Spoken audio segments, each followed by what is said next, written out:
Hello friends, எல்லோருக்கும் வணக்கம். Welcome to young investor channel. Actually markets பார்த்துருப்பீங்க. ஸோ ஒரு பாசிட்டிவ் ட்ரெண்டில் தான் க்ளோஸ் ஆயிருக்கு. பட் ஐடி செக்டர் ஸ்டாக்ஸ்லாம் பார்த்தீங்கன்னா நெகட்டிவ்ல இருந்திருக்கு.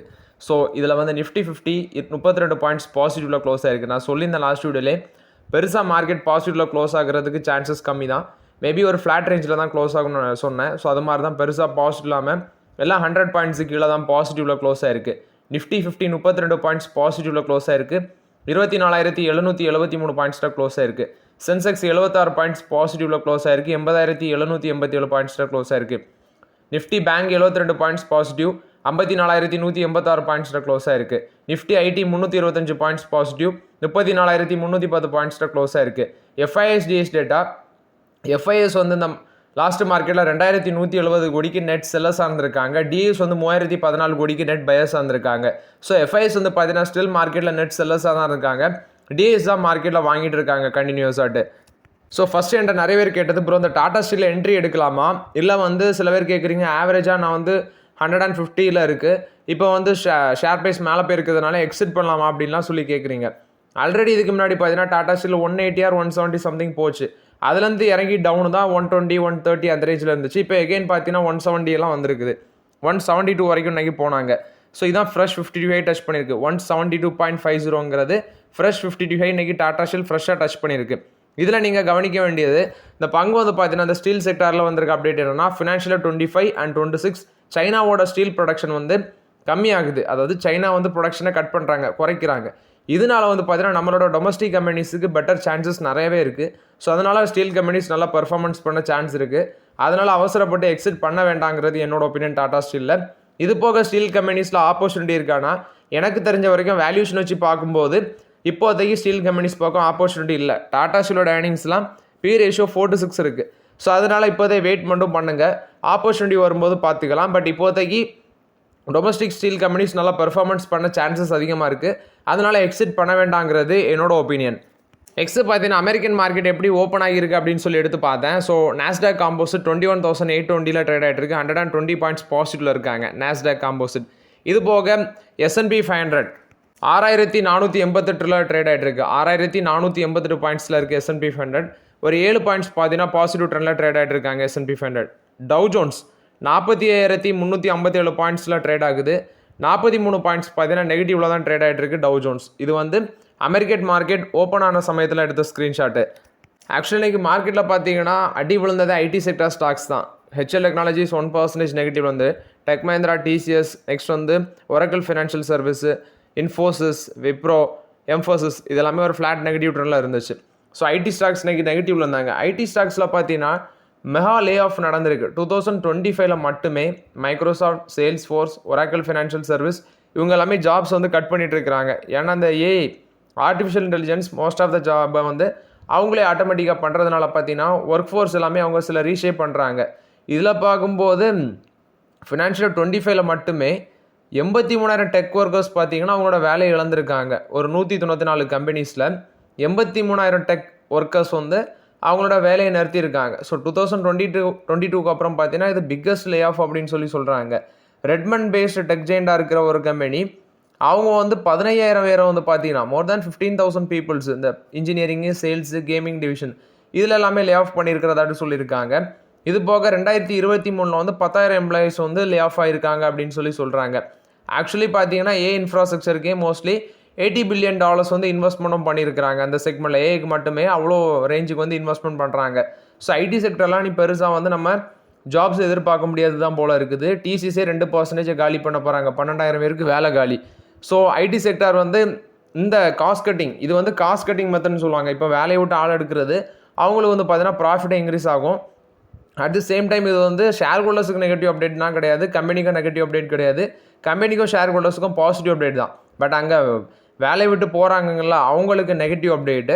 ஸோ இது வந்து வேரியஸ் செக்டாரில் பார்த்தீங்கன்னா பிரதிபலிக்கும். எப்படின்னா இப்போ இவங்களுக்கு வேலை போனாங்க, அவங்க கையில் காசு இருக்காது. காசு இருந்தால் தான் அவங்க ஸ்பெண்ட் பண்ண முடியும். ஸ்பெண்ட் பண்ணால் தான் இந்த FMCG நெக்ஸ்ட் வந்து அது ரிலேட்டட் இருக்கிற கம்பெனிஸ் எல்லாமே பெனிஃபிட்.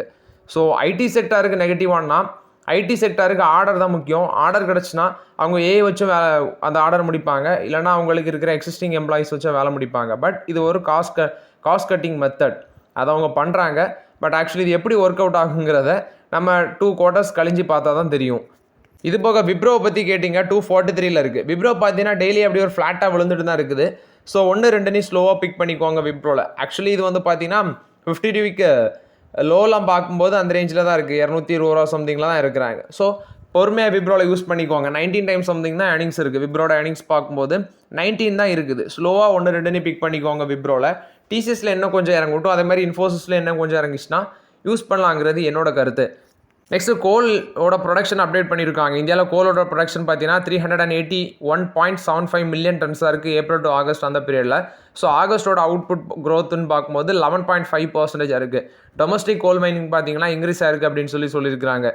நெக்ஸ்ட் பார்த்தீங்கன்னா ஒரு பக்கம் கார் கம்பெனிஸ் அவங்களோட காரோட ப்ரைஸை கம்மி பண்ணிட்டு வராங்க. இது போக ப்ரோக்கரேஜஸ் கம்பெனிஸ் வந்து கார் கம்பெனிஸுக்கு டார்கெட் ப்ரைஸை இன்க்ரீஸ் பண்ணிட்டு வராங்க. இதில் டார்கெட் ப்ரைஸ் நீ பார்க்கும்போது ஃபஸ்ட்டு போஃபா செக்யூரிட்டி சொல்கிறது ஈச்சர் மோட்டர்ஸுக்கு டார்கெட் ப்ரைஸை 6,300 7,500 இன்க்ரீஸ் பண்ணிட்டாங்க. மாருதி சுசுக்கிக்கு 14,000 17,000 இன்க்ரீஸ் பண்ணியிருக்காங்க. மஹேந்திரா அண்ட் மஹேந்திராவுக்கு பார்க்கும்போது 3,750 இப்போ 4,000 இன்க்ரீஸ் பண்ணியிருக்காங்க. ஆனால் அவங்க டாடா மோட்டர்ஸை மறந்துட்டாங்க. மற்ற எல்லா கம்பெனிஸுக்கும் பார்த்தீங்கன்னா 3 கம்பெனிஸுக்கும் வந்து டார்கெட் ப்ரைஸ் சொல்லியிருக்காங்க. நெக்ஸ்ட் பார்த்தீங்கன்னா இன்ஃபோசிஸ் கொடுத்த அப்டேட் தேர்ஸ்டே, அதாவது செப்டம்பர் 11 பார்த்தீங்கன்னா ஷேர் பைபேக் ப்ரொபோஸலை வந்து அவங்க கன்சிடர் பண்ண இருக்கிறாங்க. செப்டம்பர் 11 மீட்டிங்கில் ஷேர் பைபேக் அனௌன்ஸ்மெண்ட் விட இருக்கிறாங்க. ஸோ அந்த அனௌன்ஸ்மெண்ட்டில் வந்து கவனிக்க வேண்டியது, கண்டிப்பாக பைபேக் நமக்கு ஃபேவராக இருக்குன்னா அப்ளை பண்ணலாம். அட் த சேம் டைம் வந்து இன்ஃபோஸோட ஷேர் ப்ரைஸ் 1,436 அந்த ரேஞ்சில் க்ளோஸ் ஆயிருக்கு. ஸோ ஒரு ஃப்ளாட் நெகட்டிவ் ரேஞ்சில் தான் க்ளோஸ் ஆயிருக்கு. இன்ஃபோசிஸ் பார்த்தீங்கன்னா பாஸ்ட் 1 இயர் 25% மேலே விழுந்திருக்காங்க. இந்த வருஷம் மட்டுமே 24% விழுந்திருக்குது ஆவரேஜாக பார்க்கும்போது இன்ஃபோசிஸ். ஸோ ஐடி செக்டரில் பார்த்தீங்கன்னா ஒரு ஆப்பர்ச்சுனிட்டி ஜோனில் இன்ஃபோசிஸ் விரைவில் வரும். இன்னொரு 50 ரூபா 70 ரூபா இறங்கிச்சுன்னா இன்ஃபோசிஸில் ஸ்லோவாக பிக் பண்ணலாங்கிறது என்னோட ஒப்பீனியன். விப்ரோ ஆல்ரெடி வந்து கன்சிடரபிள் ரேஞ்சுக்கு வந்துட்டாங்க. ஸோ இது வந்து இன்ஃபோசிஸை பொறுத்த வரைக்கும் அப்டேட்டு. பைபேக் அனௌன்ஸ்மெண்ட் வரட்டும். அதுக்கப்புறம் பார்த்தீங்கன்னா நம்ம வந்து அப்ளை பண்ணலாமா வேண்டாமாங்கிறத டிஸ்கஸ் பண்ணலாம். நெக்ஸ்ட்டு பார்த்தீங்கன்னா எம்ஜி மோட்டர்ஸ் ஆக்சுவலி அவங்க கொடுத்த அப்டேட் என்னென்னா அவங்களும் அவங்களோட வெஹிக்கிள்ஸோட ப்ரைஸை வந்து கம்மி பண்ணியிருக்காங்க. இதில் ஃபஸ்ட்டு பார்க்கும்போது அஸ்டர், நீங்கள் அந்த அஸ்டர் வெஹிக்கிளில் 54,000 அளவுக்கு வந்து உங்களுக்கு பெனிஃபிட் இருக்குது. அடுத்தது ஹெக்டருக்கு வந்து பெட்ரோல் வேரியண்ட்டில் 1,49,000 வரைக்கும் உங்களுக்கு பெனிஃபிட் இருக்குது. டீசலுக்கும் அதே பெனிஃபிட் தான் இருக்குது. கிளாஸ்டர் அதுக்கு 3,04,000 வரைக்கும் பார்த்தீங்கன்னா பெனிஃபிட் இருக்குது அப்படின்னு சொல்லியிருக்கிறாங்க. ஸோ முன்னாடி இருந்த ஜிஎஸ்டி பார்த்தீங்கன்னா அந்த ஜிஎஸ்டியும் செஸ்ஸும் சேர்த்து 45%. இப்போ கரண்ட் ஆட்டு 40% தான் வருது. கிளாஸ்டர் ஹெக்டருக்குலாம் 50% இருந்திருக்கு. இப்போ வந்து 40% தான் டேக்ஸு. அதனால பார்த்தீங்கன்னா பெனிஃபிட் இருக்குது. ஸோ எம்ஜி மோட்டர்ஸும் பார்த்தீங்கன்னா காரோட ப்ரைஸ் வந்து கம்மி பண்ணியிருக்கிறாங்க. நெக்ஸ்ட் வந்து பிரிகேட் என்டர்பிரைசஸ் 2,500 கோடி பெங்களூரு லக்ஸரி ஹவுசிங் டீலை வந்து பார்த்தீங்கன்னா சைன் பண்ணிக்கிறதாட்டு சொல்லியிருக்காங்க. 10.75 ஏக்கர்ஸ். இதோட சேலபிள் ஏரியான்னு பார்க்கும்போது 2.5 மில்லியன் ஸ்கொயர் ஃபீட் அப்படின்னு சொல்லியிருக்காங்க. ஸோ இதோட கிராஸ் டெவலப்மெண்ட் வேல்யூ 2,500 கோடி அப்படின்னு சொல்லியிருக்காங்க. இது வந்து பிரிகேட் என்டர்பிரைசஸ் கொடுத்த அப்டேட்டு. நெக்ஸ்ட் பார்த்தீங்கன்னா mini diamonds India limited. Actually இந்த கம்பெனி வந்து ஒரு ஸ்மால் கேப் கம்பெனி தான். இதோட மார்க்கெட் கேப்லேஷன் எடுத்து பார்க்கும்போது 387 கோடி இருக்குது. 164 stock price. Stock P 113, book value 26 இருக்குது. கம்பெனி டெட் ஃப்ரீ கம்பெனி தான். இந்த கம்பெனி எதுக்கு நான் இப்போ எடுத்துகிட்டு வந்தேன்னா இவங்க 1:5 அந்த ரேஷியோவில் ஸ்டாக் ஸ்ப்ளிட் பண்ணுறாங்க. ஆக்சுவலி ஸ்டாக் ஸ்ப்ளிட் போனஸ் பண்ணுறது எல்லாமே லிக்விடிட்டி இன்க்ரீஸ் பண்ணுறது, ஸ்மால் இன்வெஸ்டர்ஸ் அட்ராக்ட் பண்ணுறதுக்கு தான் இதை பண்ணுவாங்க. இதில் லாஸ்ட்டு 4 குவார்ட்டர்ஸ் ரிசல்ட்ஸ் எடுத்து பார்த்தேன். ஓரளவு பரவாயில்லாமல் இருக்குது. அது மாதிரி ஃபுல் இயர் பேசிஸ்லேயும் இவங்களோட ரிசல்ட்ஸ் எடுத்து பார்த்தேன். ஃபுல் இயர் பேசிஸில் ரிசல்ட்ஸ் எடுத்து பார்க்கும்போதும் ஓரளவு பெட்டராக தான் பண்ணியிருக்காங்க. ரெவன்யூலாம் இன்க்ரீஸ் ஆகிருக்கு, ப்ராஃபிட்டும் பண்ணியிருக்கிறாங்க. இதில் இது போக பார்த்தீங்கன்னா 30 கோடி ஆத்தரைஸ் கேபிட்டல் மெயின்டைன் பண்ணுறாங்க. இவங்க வந்து லேப் கிரவுண்ட் டைமண்ட் பிஸ்னஸில் இருக்கிறாங்க. இ-காமர்ஸ், குளோபல் ஆர்டர்ஸ் இதெல்லாமே வச்சுருக்கிறாங்க. 3,750 நியூ டிசைன்ஸ் இவங்க கைவசம் இருக்குது. இது போக இவங்களோட மெயின் பிஸ்னஸ் டைமண்ட் மேனுஃபேக்சர் பண்ணுறது, அதில் ட்ரேட் பண்ணுறது, இதான் அவங்களோட பிஸ்னஸாக இருக்குது. ஸோ 1:5 அந்த ரேஷியோவில் ஸ்டாக் ஸ்ப்ளிட் பண்ணுறாங்க. மேபி யாராவது வச்சுருக்கலாம். அதனால பார்த்தீங்கன்னா உங்கள்கிட்ட அப்டேட் பண்ணேன். போர்டும் ஓகே பண்ணியிருக்காங்க ஸ்டாக் ஸ்ப்ளிட்டுக்கு. இது வந்து மினி டைமண்ட்ஸ் இந்தியா லிமிடெடை பொறுத்த வரைக்கும் அப்டேட்டு. ரொம்பவே small cap company, fresh entry எடுத்துடாதீங்க. சம்படி வச்சுருப்பீங்க, அதனால நான் உங்களுக்கு இந்த நியூஸ் அப்டேட் பண்ணுறேன். நெக்ஸ்ட் பார்த்தீங்கன்னா எல்ஜி எலக்ட்ரானிக்ஸோட ஐபிஓ வர இருக்குது. ஸோ 10,000 கோடி பார்த்தீங்கன்னா அந்த ஐபிஓவில் ரைஸ் பண்ண இருக்கிறாங்க. அக்டோபரில் தான் அந்த ஐபிஓ வரப்போகுதுன்னு சொல்லியிருக்காங்க. One of the biggest IPO. 10.2 crore share வந்து ரைஸ் பண்ண 10.2 crore ஷேர் வந்து ஆஃபர் ஃபார் சேலை டைல்யூட் பண்ண இருக்கிறாங்க. ஸோ இது வந்து எல்ஜி எலக்ட்ரானிக்ஸ் கொடுத்த அப்டேட்டு. அக்டோபரில் பார்த்தீங்கன்னா அந்த ஐபிஓ வரும்னு சொல்லியிருக்காங்க. நெக்ஸ்ட் ஹெச்எல் டெக்னாலஜிஸில் வந்து அப்டேட்டு. அமிதாப் காண்ட் அவங்க வந்து பார்த்தீங்கன்னா ஹெச்எல் டெக்னாலஜிஸோட இண்டிபெண்டன்ட் டேரக்டர், அவங்களோட போர்டோட இண்டிபெண்டன்ட் டேரக்டரோட அப்பாயின்ட் பண்ணியிருக்காங்க 5 இயர்ஸுக்கு. இவர் வந்து பார்த்தீங்கன்னா ஃபார்மர் ஐஏஎஸ் ஆஃபீஸர். நெக்ஸ்ட் வந்து G20 ஷெர்பா அதில் இருந்திருக்காரு. ஸோ நம்ம G20 பிரசிடென்சி 2020-23 அந்த டைமில் வந்து பார்த்தீங்கன்னா கண்ட்ரியோட G20 இந்தியாவோட G20 ஷெர்பா அந்த இதில் இருந்திருக்கிறாரு அப்படின்னும் சொல்லியிருக்கிறாங்க. ஸோ இவரோட டேர்ம் வந்து எப்போ எக்ஸ்பயர் ஆகும் அப்படின்னா இண்டிபெண்டன்ட் டைரக்டர் டேர்ம் வந்து September 7, 2030 அதோட இவருக்கு எக்ஸ்பயர் ஆகும்னு சொல்லியிருக்காங்க. இது வந்து HL டெக்னாலஜிஸ் கொடுத்த அப்டேட்டு.